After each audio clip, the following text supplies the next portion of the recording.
We take a look at this, and this is a horseshoe kidney. Take a look at that picture right there. You see that in the middle? That's a horseshoe.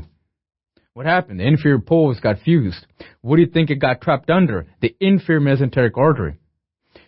How often does this occur? Quite, and we'll get into that in further detail, but I'd like for you to, once again, put this into context as to what this could be part of in terms of a syndrome.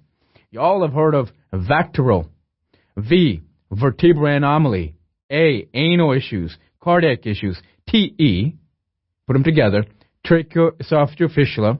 In gastroenterology, we've talked about the most common type of tracheoesophageal fistula, in which there's going to be proximal esophageal atresia and distal esophageal fistula. 85-90% of your patients have that type of abnormality that we have discussed in gastroenterology. Here's my renal. The renal abnormality that you find here with VACTERL, remember please, when you have one congenital pathology, you have many others.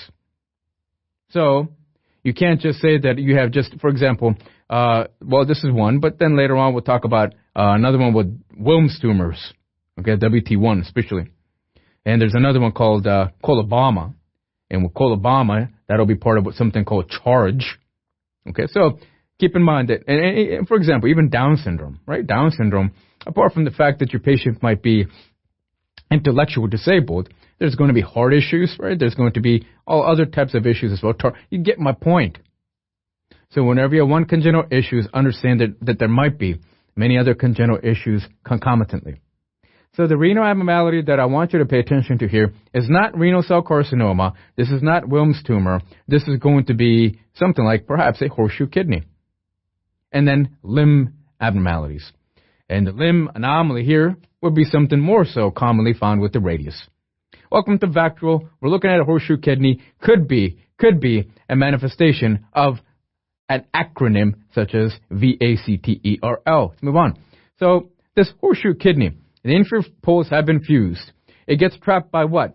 Take a look at inferior mesenteric artery, highlight, or keep in mind, I, inferior pole, I, inferior mesenteric artery. You are now prone to renal stones.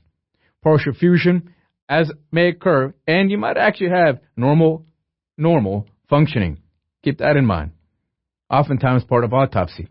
Horseshoe kidney, most common congenital kidney disorder. Majority of your fusion will be taking place with the inferior poles. Trapped behind by what? Inferior mesenteric artery. Clinical finding, maybe perhaps part of Turner syndrome. So with Turner syndrome, even without even officially introducing Turner syndrome, which we will when we talk about reproductive pathology, well, you have an XO syndrome. We talked about coarctation of aorta already. We already talked about webbing of the neck. We'll bring that up again. Later on, we'll talk about the spheric ovaries known as dysgerminoma. We brought into play the aortic valve, which only has two cusps. The bicuspid may result in a young patient that has what? Aortic stenosis. And here, congenitally, could result in renal issues. What are you worried about? Infection and stone formation. You might not have proper excretion.